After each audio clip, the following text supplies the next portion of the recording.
A sociedade ensina pra gente que gordura é feia, barriga é feia, peito que não é empinado é feio, braço que não é fino é feio, estria é feia. As mulheres são muito pressionadas a mudar a própria natureza para se encaixar num padrão. E durante 18 anos eu tentei ser quem eu nunca seria, até que eu comecei a mudar a minha mente para entender que o normal é bonito. Quando eu consegui virar essa chave, eu me libertei. Eu passei a viver a vida de verdade, ao invés de viver para ser magra.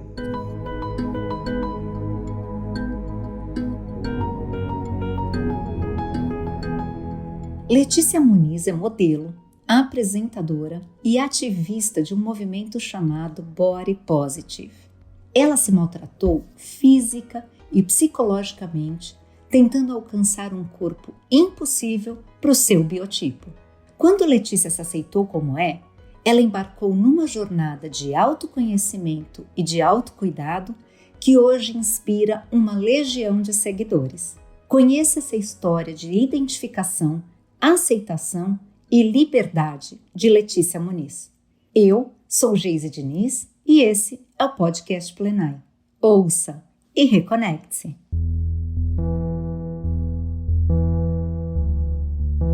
Quando eu volto no tempo, as memórias mais marcantes que eu tenho da infância e da adolescência são relacionadas ao meu corpo. Não tem jeito. Eu fui uma criança bem magrinha até chegar na puberdade.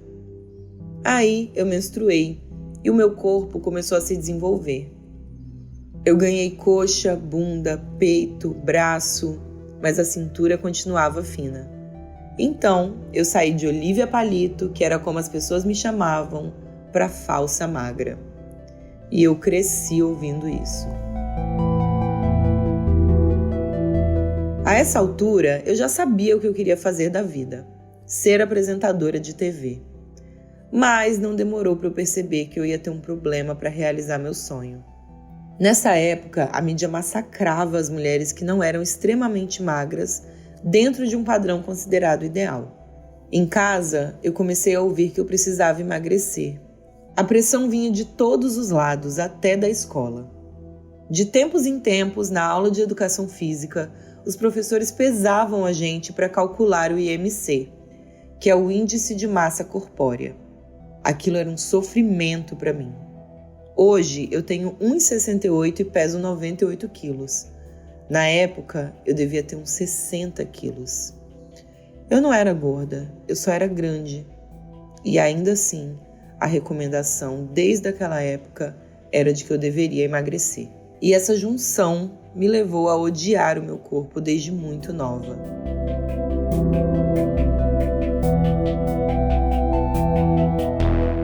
Eu acho que a partir dos meus 10 anos, mais ou menos, não teve um dia em que eu não me preocupei em perder peso. Eu passei a procurar na internet jeitos de eliminar gordura, porque só a dieta não funcionava. E foi assim que eu desenvolvi transtornos alimentares. Eu intercalava episódios de jejum completo, até de água, porque diziam que água engordava, com comer compulsivamente. Eu tomei muito laxante. A minha garganta era toda machucada de tanto vomitar. Eu cheguei a beber detergente e até vinagre para provocar ânsia de vômito. E pior do que maltratar o físico era a tortura psicológica de tudo isso. Eu me lembro de uma vez, quando eu tinha uns 15, 16 anos, que teve um bolinho lá em casa para comemorar o aniversário de alguém da família. Quando eu fui comer o bolo, uma pessoa olhou para mim e falou: "Olha, com esse corpo que você tá agora, você ainda consegue emagrecer. Mas se você engordar mais que isso, você não vai conseguir. Então, eu acho melhor você já parar de comer agora, porque senão, depois, já era." Meus irmãos sempre foram muito magros e eu me culpava muito por não ser igual a eles. Enquanto eles podiam comer qualquer coisa, eu sempre recebia aquele olhar de reprovação se repetisse o prato. Dos 3, eu sempre fui a que mais se exercitava. Eu sempre amei esportes. Fui atleta de ginástica olímpica e sempre ficava em primeiro lugar. Mas eu acabei largando a ginástica justamente pela pressão estética. Além de perder o prazer em me exercitar quando estava todo mundo só querendo que eu emagrecesse, Como eu praticava na escola, eu tinha vergonha que meus colegas me vissem de colã. Nessa época, eu mudei o meu jeito de me vestir até no dia a dia. No colégio, eu ganhei o apelido de coxinha por causa da minha coxa grossa. E aí eu parei de usar short. Eu também não usava regata para esconder o braço. Eu ia para a escola de moletom. Agora imagina isso numa cidade de praia. Eu morava em Vitória, no Espírito Santo, e nas férias todo mundo se encontrava em uma outra cidade do litoral chamada Guarapari. E a minha preocupação não era em me divertir, era qual biquíni eu ia usar, como os outros iam me ver com aquele corpo. Eu chegava a ficar horas em pé na praia, só para as pessoas não verem a minha barriga dobrada se eu sentasse.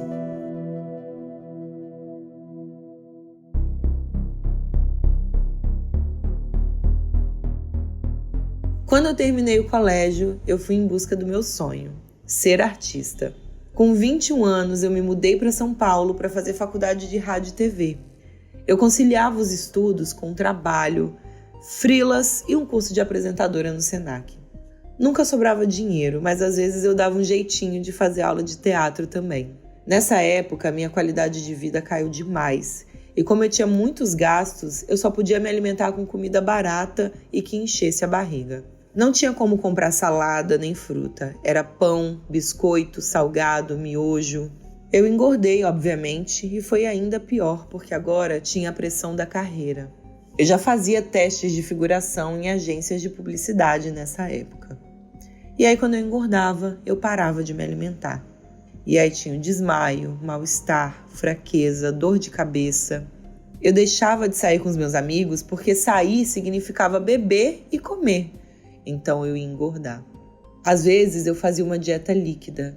E se eu comesse qualquer coisa, eu já ia para a academia e ficava horas em cima da esteira. Eu fazia conta para eliminar cada caloria que tinha entrado no meu corpo. E eu colocava metas malucas, do tipo, eu só vou comer chocolate se eu perder 10 quilos. Mas já que eu vou começar esse regime amanhã, então hoje eu vou comer. Aí eu comia até passar mal. Depois de 4, 5 dias, uma semana no máximo, quando eu via que eu não ia conseguir seguir aquela restrição, eu falava, bom, então tá, então eu vou fazer uma pausa, vou comer agora e depois eu paro de novo. Só que aí nessa pausa eu não comia um bombom, eu comia um saco, uma caixa, um pacote. Todas as noites o meu pensamento era assim, hoje eu falhei, eu não comi pouco como eu deveria, eu não me exercitei tanto quanto eu deveria.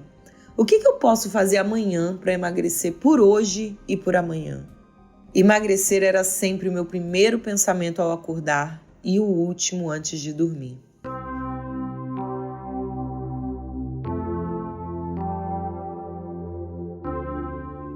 Esse padrão doentio começou a acabar quando eu tinha 28 anos. Chegou um dia que eu simplesmente não aguentava mais essa tortura. Eu queria viver. Eu queria ser livre, eu queria ser feliz.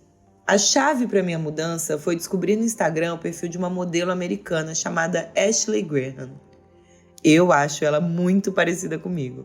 E algumas pessoas, inclusive, dizem que eu sou a Ashley Graham brasileira e eu amo essa comparação. O corpo dela é muito parecido com o meu. Ela é um pouco mais alta, mas ela tem coxa, a barriga, o peito e o braço iguais aos meus. Até eu encontrar o perfil dela, eu só seguia musas fitness. A Ashley Graham foi a primeira mulher que não era magra e que eu achei linda. Ela me mostrou que com um corpo igual ao meu, era possível ser feliz, ser amada, ter um namorado, uma carreira, ser vista como bonita e ser admirada. E aí eu entendi que eu poderia ter sucesso sendo eu. Eu não precisava mais tentar ser outra pessoa. Nesse processo de aceitação, eu fui lentamente trocando as referências de mulheres magras por mulheres parecidas comigo. Eu passei 28 anos entendendo e aprendendo que só a magreza era bonita. Então, não ia ser de um dia para o outro que eu ia aprender a enxergar uma nova beleza, né? Mas o importante era que eu queria. Então, eu substituí aquilo que me disseram que era belo pelo que eu queria acreditar que era belo. A obsessão pela magreza me fez desperdiçar muito tempo.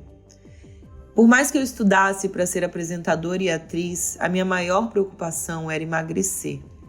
Sair desse looping foi descobrir a liberdade e o autoconhecimento. Quem era a Letícia quando ela não estava 24 horas por dia tentando emagrecer?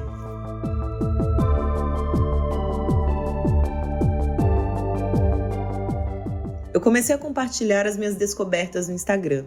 E aí eu criei uma espécie de diário virtual, mas sem nada de muito sofisticado, com posts sobre o que eu estava fazendo, como eu estava me sentindo e por quê. Eu pensei que se uma mulher que nem sabe que eu existo mudou a minha vida, talvez eu pudesse fazer isso por uma outra pessoa. Como eu sou engraçada, as pessoas também riam dos meus posts, então elas acabaram se identificando comigo.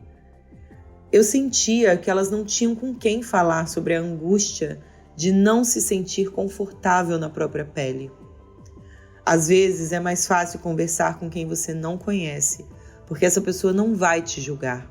Então eu fui meio que criando uma comunidade, um lugar de troca, de experiências. O perfil cresceu e graças ao meu talento e à minha dedicação, eu consegui realizar o sonho de chegar na televisão.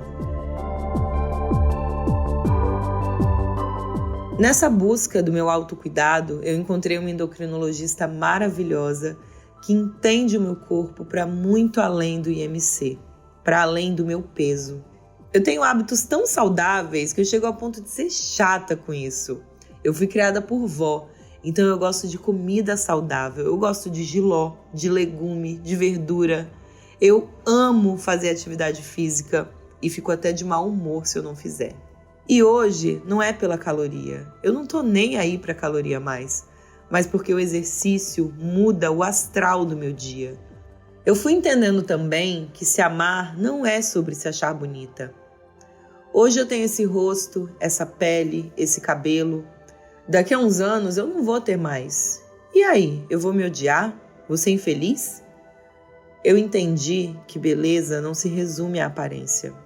Eu me acho linda. Mas porque eu acho que eu sou muito legal, porque eu acho que eu sou maneira, que eu gosto de ajudar os outros, que eu sou gentil, que eu sou uma boa pessoa.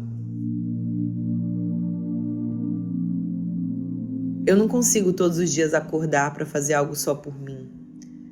A maior e a melhor coisa que eu tenho hoje é poder usar a minha história para inspirar outras pessoas. E eu vejo que eu estou conseguindo promover uma mudança de pensamento na sociedade. Eu percebo isso pelos depoimentos das minhas seguidoras. Esses dias uma delas me contou uma história super engraçada que ela foi num date com um cara que ela conheceu no aplicativo de relacionamento. E aí quando eles se encontraram, ele disse que ela era muito mais gorda do que na foto. E ela respondeu que até algum tempo atrás esse comentário faria mal, mas naquele momento não. E ela perguntou se ele achou ela feia e ele disse que sim. Aí ela mostrou uma foto minha e perguntou se ele também me achava feia. E quando ele disse que achava, ali foi a gota d'água e ela foi embora desse date furado. Do mesmo jeito que a Ashley mudou a minha vida, é muito gostoso a sensação de saber que eu também posso mudar a vida de alguém. É muito bom ouvir que quando uma mulher entra numa loja e vê uma foto minha ou de outras mulheres como eu, como ela numa campanha, ela se sente feliz ao invés de se odiar. E eu sei como é essa sensação, porque eu já me odiei muito. Quando eu entrava em uma loja que não tinha roupa do meu tamanho, eu me sentia culpada, ridícula, tinha nojo do meu corpo. Hoje, ao invés de ficar brava, eu entendo que é aquela loja que está errada e eu uso o meu trabalho para mudar a mentalidade de quem faz aquela roupa.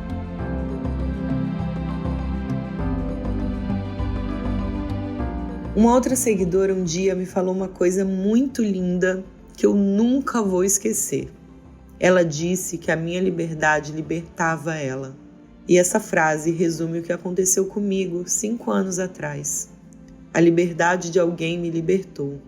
E é isso que eu faço hoje. Eu uso a minha liberdade para libertar outras pessoas.